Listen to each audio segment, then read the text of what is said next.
Assalamualaikum dan salam sejahtera. Bertemu kembali dalam MG Flash bersama saya Zazrina Zainuddin. Kita ke berita utama. Kerajaan terpaksa mengimbangi antara tuntutan kesihatan dan keselamatan dengan tuntutan amalan demokrasi dalam meneruskan pilihan raya negeri PRN Melaka. Menteri Kanan Pertahanan Datuk Seri Hishamuddin Tun Hussein berkata, kerajaan memahami kebimbangan rakyat, maka pilihan raya itu perlu diadakan mengikut prosedur operasi standard SOP yang ketat.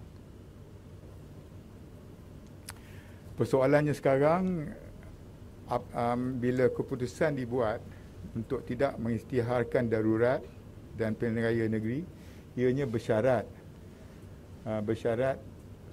dengan SOP yang ketat, supaya apa yang telah pun kita jayakan selama ini dalam nak mengharungi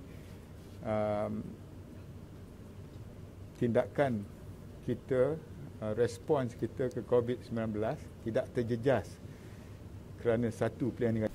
Beliau berkata demikian semasa sidang media di bangunan Parlimen hari ini. Datuk Seri Hishamuddin yang bertanggungjawab mengetuai pengurusan pandemik di bawah Majlis Keselamatan Negara MKN berkata, kerajaan akan memastikan tidak ada perkara-perkara yang boleh menimbulkan kemarahan rakyat terhadap ahli-ahli politik dan parti sebelum penamaan calon pada 8 November ini. Mengulas mengenai larangan penganjuran aktiviti perhimpunan atau majlis sosial berkaitan pilihan raya, ahli Parlimen Sembrong itu percaya Kementerian Kesihatan mengambil tindakan itu selepas melihat trend penganjuran majlis-majlis yang dianggap sosial tetapi sebenarnya mempunyai kaitan dengan pilihan raya sejak beberapa hari lalu. Saya percaya bahawa KM membuat keputusan itu bersandarkan kepada apa yang berlaku beberapa hari sebelum ini, di mana kita tengok banyak perhimpunan serta majlis walaupun mungkin sosial, dianggap sosial, tapi ada kaitan dengan pilihan raya dan ia melibatkan ramai individu yang berkumpul, lebih daripada 50% yang ditetapkan seperti dalam SOP biasa. Kita tengok tidak ramai memakai pelitup muka dan social distancing pun tidak dipatuhi. Tambah Datuk Seri Hishamuddin, sebelum hari penamaan calon pada 8 November ini, aktiviti berkaitan pilihan raya masih di bawah Akta 342 dipantau KKM dan dikuatkuasakan Kementerian Dalam Negeri. Majlis Kerja Tertinggi MT UMNO akan bermesyuarat dan menentukan sama ada UMNO akan bekerjasama dengan PAS menerusi Muafakat Nasional MN dalam pilihan raya negeri PRN Melaka nanti. Ketua Pergerakan Pemuda UMNO Datuk Ashraf Wajdi Dusuki berkata, keputusannya hanya akan diketahui Khamis ini. Mengulas lanjut, Datuk Ashraf berkata, ahli UMNO masih berharap kerjasama yang terjalin sebelum ini di antara kedua-dua parti tersebut dapat terus dikekalkan serta dipelihara. At the grassroots level, most of even our members are hoping that Muafakat Nasional can be, preserved. Of course, our members are still very much expecting that UMNO and PAS can remain together. But it's all up to PAS because in our recent discussion with them, the most important thing is how to make sure that Muafakat Nasional will remain as a kind of collaboration. Beliau berkata demikian selepas mempengerusikan mesyuarat Exco Pergerakan Pemuda UMNO di Menara Dato' On di PWTC hari ini. Pada 13 Oktober lalu, media melaporkan Presiden UMNO Datuk Seri Ahmad Zahid Hamidi memberi gambaran kerjasama dalam MN berkemungkinan tidak dapat direalisasikan dalam PRN Melaka. Baik, kita ke berita berikutnya. Sejak Januari hingga 24 Oktober tahun ini, sebanyak 3,419 notis kesalahan merokok di premis makanan telah dikeluarkan Kementerian Kesihatan KKM di seluruh negara. Jumlah notis itu termasuk aktiviti penguatkuasaan larangan merokok oleh Pejabat Kesihatan Daerah PKD Kepung pada 23 Oktober lalu. Menurut info dikongsikan KKM, semasa operasi di Kepung, sebanyak 20 notis kesalahan di bawah Seksyen 32B telah dikeluarkan.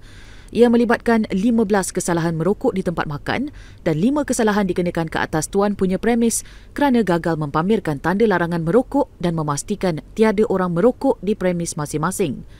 Selain itu, sebanyak 41 notis kesalahan juga telah dikeluarkan bagi kesalahan merokok di kompleks beli belah.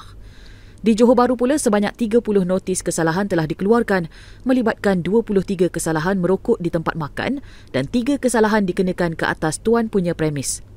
Operasi penguatkuasaan oleh Jabatan Kesihatan Negeri Johor pada 25 Oktober itu turut mengeluarkan 4 notis kesalahan bagi kesalahan merokok di tempat larangan lain. Untuk rekod, mereka yang didapati merokok di kawasan larangan termasuk di tempat makan akan dikenakan kompaun sebanyak RM250 seorang. KKM juga mengingatkan bahawa larangan merokok di semua premis makanan masih terpakai sehingga kini dan aktiviti penguatkuasaan dijalankan dari semasa ke semasa di seluruh negara.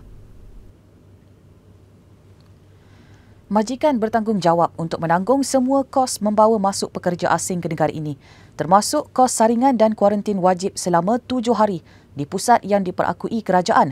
Menteri Dalam Negeri Datuk Seri Hamzah Zainuddin berkata, keputusan itu dibuat dalam mesyuarat jawatan kuasa bersama Menteri Dalam Negeri dan Menteri Sumber Manusia mengenai pengurusan pekerja asing kali ke-6 hari ini.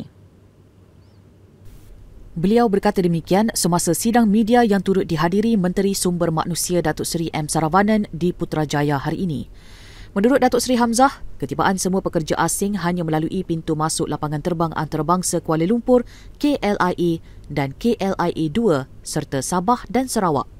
Pekerja asing ke Malaysia bagi semua sektor yang dibenarkan, yang mana sektor perladangan menjadi sektor pertama yang dibenarkan untuk menerima kemasukan pekerja asing baru.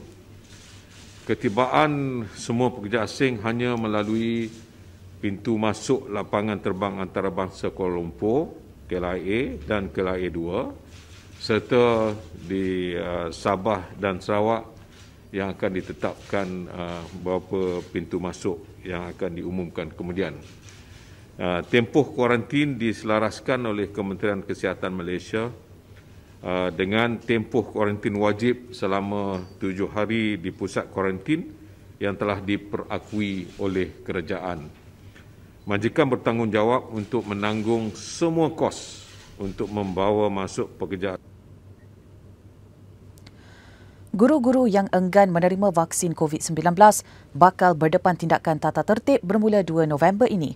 Ia selaras ketetapan Jabatan Perkhidmatan Awam JPA yang mengkehendaki semua penjawat awam patuh kepada perkeliling yang mewajibkan mereka melengkapkan suntikan vaksin COVID-19 sebelum 1 November.